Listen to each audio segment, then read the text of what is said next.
Our destiny is only defined by how we deal with the chance elements to our life. And that's kind of the embodiment of the feather as it comes in, that here is this thing that can land anywhere, and that it lands at your feet. It has theological implications that are really huge.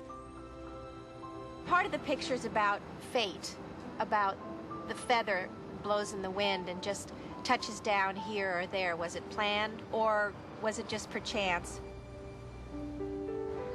Let's go to one.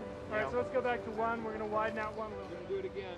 The feather shot is the longest shot I've ever worked on in a film. I think it's the longest effect shot ever done. And action! There's no real feather in the shot.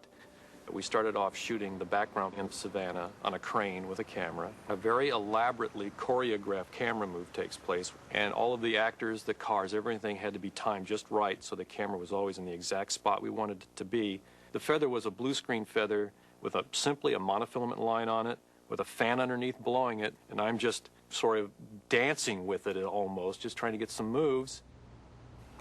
What I do is take one of those feather elements and actually composite it over the background so that I could see it, and I can actually manipulate the size of the feather or the position so that I can actually choreograph where it is, what direction it's going, and where it's going to end up. In this way, we actually can have the whole flight path be exactly what we want it to be. One of the touches that we wanted to add was to show, as the feather is maneuvering across the car, a little reflection. So I tried to get a sense of the reflections that's actually there from the trees and other elements that were in the plate, and make the feather reflection look as similar as possible.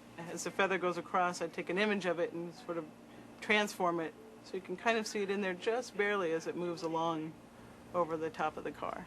We take it all the way to Tom's foot, and he picks up the feather. The only way to do that was to actually have a real feather stuck to his shoe, so it's always in the shot until we paint it out. Painting that feather out was the most complicated part of that shot. It wouldn't have been possible to follow the feather, the whole sequence all the way down and land specifically in that location at Tom's feet. So we use the computer graphic feather to land exactly where we want. This is the original feather, and what I'm doing is I'm actually painting pieces of shoe over a sequence of frames. And what I'll do is I'll morph the computer graphic feather as it lands, so what you will see appears to be one single feather with one smooth movement, when in fact what you're seeing is two different feathers. It's a complicated thing. The feather really represents what the whole movie's about. It's like an abstract painting. You know, it can mean so many things to so many different people. It means destiny is a crapshoot. Was it supposed to happen like that?